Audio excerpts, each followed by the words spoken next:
Now, more than 170 delegates from African election management bodies are gathered in Cape Town. They are attending a conference aimed at exploring risks and rewards social media poses to elections specifically. Joining us from our C Point studio in Cape Town is the Independent Electoral Commission CEO, Mamabolo. Very good evening to you, Mr. Mamabolo. Thank you so much for speaking to us. Good evening. So you, as the IEC, have raised concerns about the upcoming local government elections in 2021. What are they specifically? Are they around social media? Well, the reality of the matter is that social media has become one of the most potent tools that are available in the communication universe around electoral work. So, as the Commission, together with the United Nations Development Fund, we saw a need for us to come together with all EMBs on the continent, to reflect on how social media the good side of it can be harnessed for better communication with the citizenry, for better engagement, and ultimately for better conversations with the voters. Yet at the same time, try to plan together and strategize together about what the regulatory systems can be evolved to deal with the negative side of social media.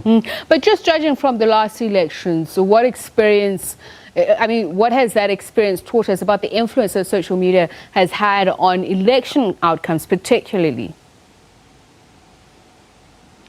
Look, as I indicate, there are positive sides to social media. We've seen political parties engaging with their supporters positively. We've seen them use social media for purposes of mobilization. On our side, we can use social media, and in fact, we have used social media for purposes of civic and voter education. So that must happen more as we lead up to the 2021 elections. Yet at the same time, social media can also be a source of disinformation. There are plots that are used. There are manufactured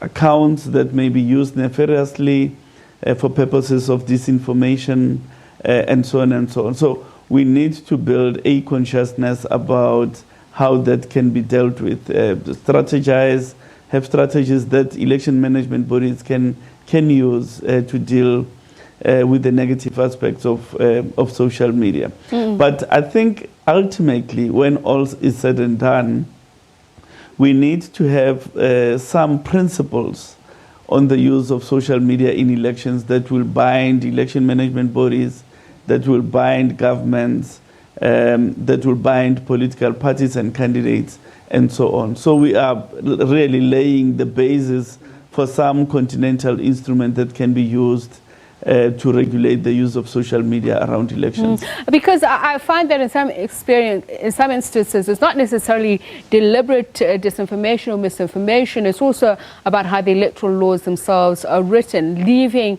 some people to extrapolate at least their understanding of that. How could you come together as election bodies to strengthen those processes, to find a new way to deal with technologies?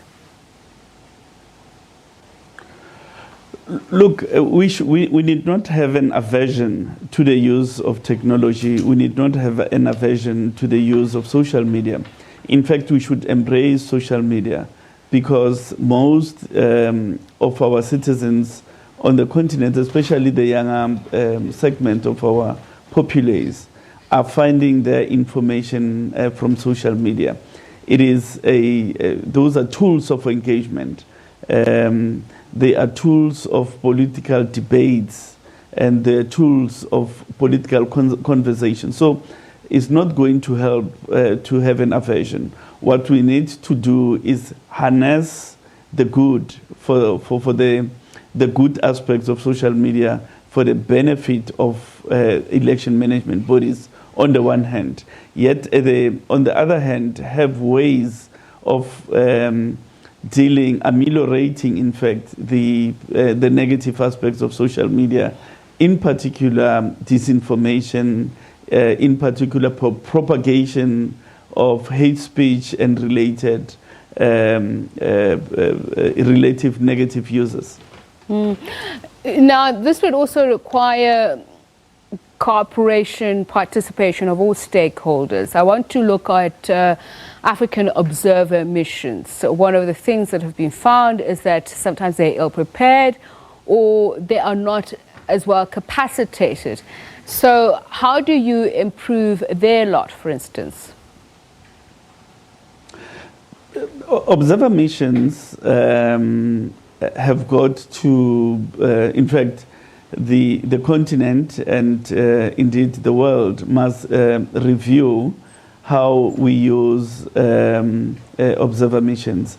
In fact, one of the suggestions that was coming through the discussions today is that observer missions that don't reflect on how social media was used to impact the elections are outdated. We need to have, as part of the issues that are considered during observation, the manner in which social media has been used. That's one. Two, I think there's also a need to strengthen domestic observation because then people remain engaged in the electoral democratic process if they are the inhabitants of a particular jurisdiction. But Mr. Mamabolo, would that not require greater and better funding for one, and possibly strengthening of their mandates? Well, the point I'm making is that the terms of reference for observer missions have got to be reviewed and strengthened. And they need to encapsulate a set of questions that must be answered around the social media component. It's quite important.